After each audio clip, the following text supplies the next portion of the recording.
नाज़रीन अस्सलाम वालेकुम, आपकी खिदमत में एक नई वीडियो के साथ आपका मेज़बान नजर है। नाज़रीन, मुस्लिम लीग नवाज के रहनुमा अता तारर और सीनियर और दलेर सहाफ़ी अरशाद भट्टी के दरमियान सख्त तलक कलामी हुई। भट्टी ने इसको खूब मजा चिखाया। इमरान खान के तोशाखाना का हिसाब भी अता तारर को अच्छे अंदाज से दिया। वीडियो मुलाजा फरमाया, फिर इस पर मुकम्मल तफसील आपके सामने रखते हैं। इसमें 1200 घड़ियां हैं, 4000 तोहफे हैं। ये सारे कासिम के अब्बा ले गए थे।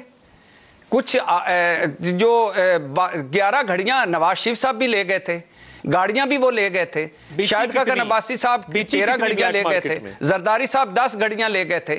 तो बात यह है कि उनका भी हिसाब करें। तारर साहब, दोनों शख्सियात आपसे सवाल करें, राइटली सो और क्रिटिकल भी अपनी जगह, उनका क्रिटिसिज्म ठीक है कि नहीं ये कोई आम किसी बंदे ने नहीं की है, प्राइम मिनिस्टर ने ट्वीट की है। So there has to be some evidence, कोई सबूत तो दे। मुनीब साहब, प्राइम मिनिस्टर के पास 100 तरह की इंफॉर्मेशन तक एक्सेस होता है बतौर वजीर आजम के। 100 तरह की एजेंसी है, 100 तरह की लॉ इन्फोर्समेंट उनके पास एजेंसीज है जो उनको रिपोर्ट करती हैं, जो रिपोर्टें फराहम करती हैं। अगर हम भी जलसे में जाके कागज़ लगाना शुरू कर दें तो देखिए ये जेब नहीं देता। पहली बात ये कि बहुत सारी इंफॉर्मेशन अपने सीने से साथ लगा के रखनी होती है। वक्त आएगा, पहले हर चीज़ का कानूनी और आईनी पहलू देखना चाहिए। और देखिए, मैं किसी ने इमरान खान को नहीं कहा था, कासिम के अब्बा को सॉरी नहीं कहा था कि वो सऊदी वली अहद का दिया गया तोहफा बेच दे ब्लैक मार्केट में, उसकी बीवी करोड़ों रुपए खा जाए। किसी ने नहीं कहा था कि आप वहां पे एक कारोबार शुरू कर दें, इतने बड़े बड़े डब्बे आए, वो खोलें, हीरे जवाहरात से भरे हों, उनकी कीमतें लगाएं और ब्लैक मार्केट में बेच दें। किसी ने नहीं कहा था कि 9 मई को लोगों को कहें कि वो फौज पे चढ़ दौड़े, अपने ही फौज के। मैं कैप्टन कर्नल शेर खान के घर 2 दफा गया हूं स्वाबी। मैं क्यों गया हूं? मेरे अंदर दर्द था, मैंने उसके भाई के आगे हाथ जोड़े और माफी मांगी। मैं हर दूसरे दिन ब्रिगेडियर MPS बाजवा की वो वीडियो निकालता हूं, इंडियन ब्रिगेडियर की, जो कहता है कि मैंने इसकी साइटेशन लिखी है कि टाइगर हिल कैप्चर नहीं हो रहा था, ये बार बार फायर करता था, जवानों को मोटिवेट करके लाता था। और मैं कहता था इसको मारो, जब तक ये खड़ा है हम जंग नहीं जीत सकते। दुश्मन तारीफ कर रहा है, हमने उसका मुजस्मा पकड़ के तोड़ के उसको आग लगा दी। मैं उसके भाई के आगे हाथ जोड़ के खड़ा रहा। मैंने कहा जी मैं अनवर लाला आपसे माफी मांगने आया हूं। प्रॉब्लम क्या है? हमारा क्या इख्तिलाफ था?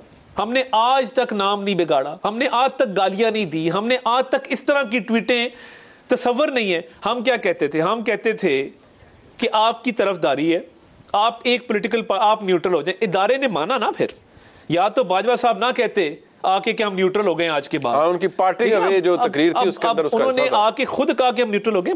कि अगर आप इन दोनों चीजों को अलग कर रहे हैं ना, कि ये एक अलग ट्वीट है, इसका कोई ताल्लुक नहीं है इमरान खान साहब जो मुहिम पिछले 1 साल से चला रहे हैं। मसला कहां से शुरू हुआ?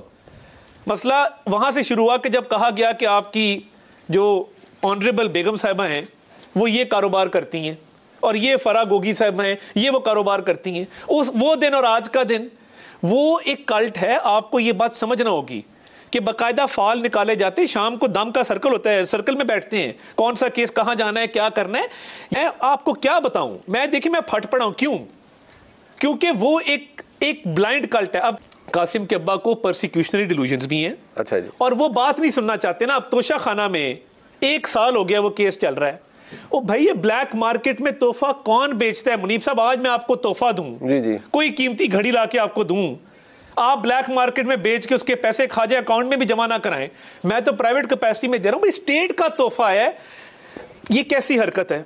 ये एक ऐसी हरकत है जिसका जवाब नहीं दिया जा सकता। एक बात है ना, इस सारे मामले के नीचे कासिम के अब्बा ये कह रहे हैं माजरत के साथ, वो क्या होता है ना कि वो जैसे पंजाबी में कहते नहीं कि फलाने की आप सियासी तौर पर उसकी मंजी ठोक रहे हैं या उसको खत्म कर रहे हैं।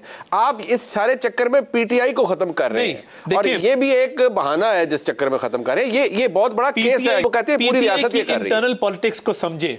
जितने इलेक्टेबल्स थे जिन्होंने कई दहाइयों पे, परवेज खटक साहब हैं फॉर एग्जाम्पल, वो कहते थे कि इसको घेरा हुआ है 3-4 नॉन इलेक्टेबल्स ने जिनका हलकों से कोई ताल्लुक नहीं, मुल्क से कोई ताल्लुक नहीं है। शिदात अकबर आज कहां पे है?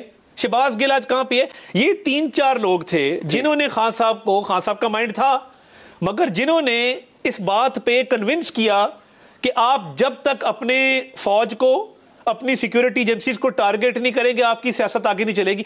पॉइंट ये है कि अपनी अना और अपनी सियासत को इस नहज पे ले जाना कि मुल्क की सालमियत को आपको मैटर ही ना करे। खान साहब के मुंह से नहीं निकला था कि अगर मैं इक़्तिदार से हट गया तो इस मुल्क के 3 खुदा ना खासा टुकड़े हो जाएंगे?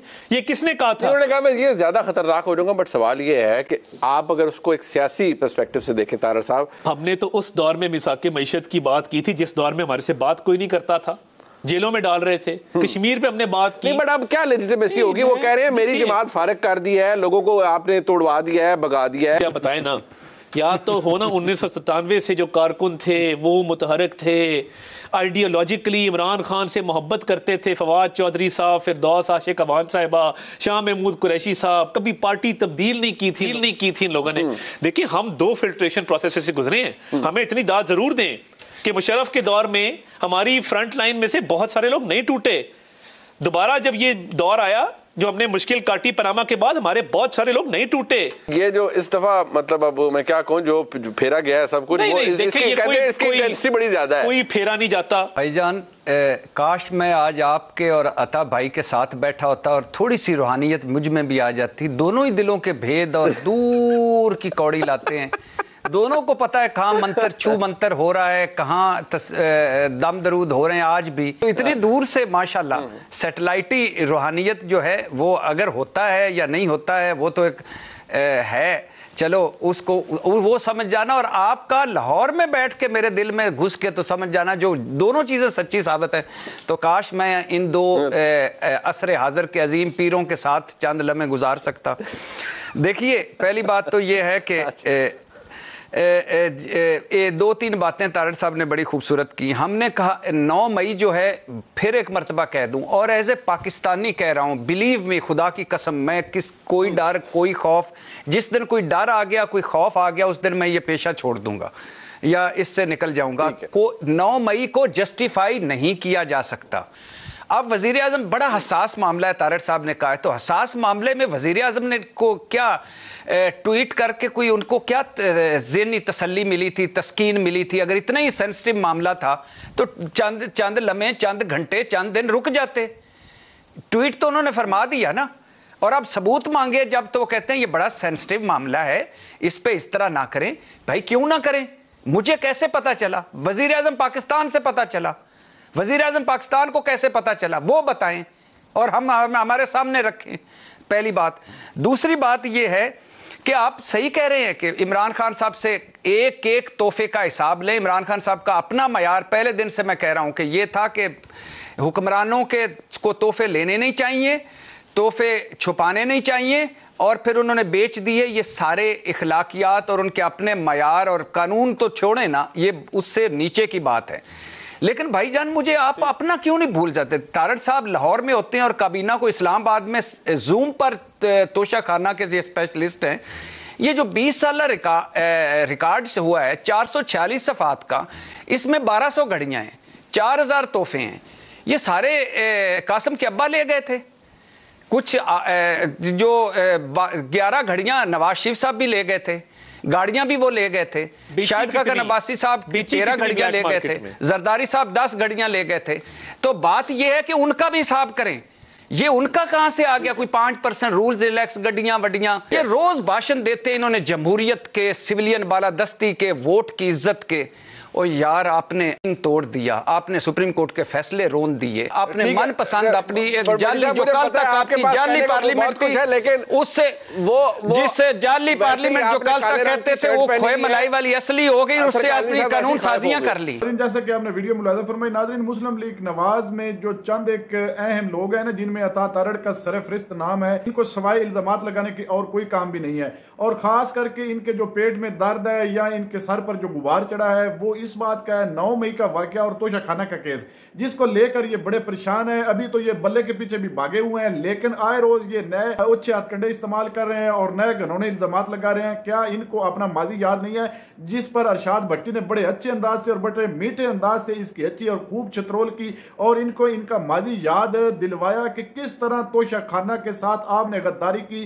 तोशा खाना का वो हिसाब क्या आप पर लागू नहीं हो सकता? जितनी गाड़ियां आपने तोशा खाना से जो ली हैं, जिनको आप अपनी मलकियत समझते हैं, उनका हिसाब आप पर लागू नहीं है। सिर्फ वो एक घड़ी का जो ड्रामा आपने रचाया हुआ है ताकि उसकी भी कीमत इमरान खान ने जो है हकीकत पर मबनी जो है वो कौमी खजाने को अदा करके उसको अपने पास रखा था, लेकिन ये उसको उछाल रहे हैं। आए रोज ये नया एक ड्रामा शुरू कर देते हैं, कभी तोशा खाना, कभी 9 मई। ठीक है, बिल्कुल अरशाद भट्टी ने ये सही कहा कि वो लोग जिनका 9 मई में किरदार है उनको तो सजा देनी चाहिए, लेकिन वो हकीकी बंदे जो 9 मई में मुलवस हैं उनका हिसाब होना चाहिए। बाकी पीटीआई पूरी जमात को तो टारगेट नहीं करना चाहिए।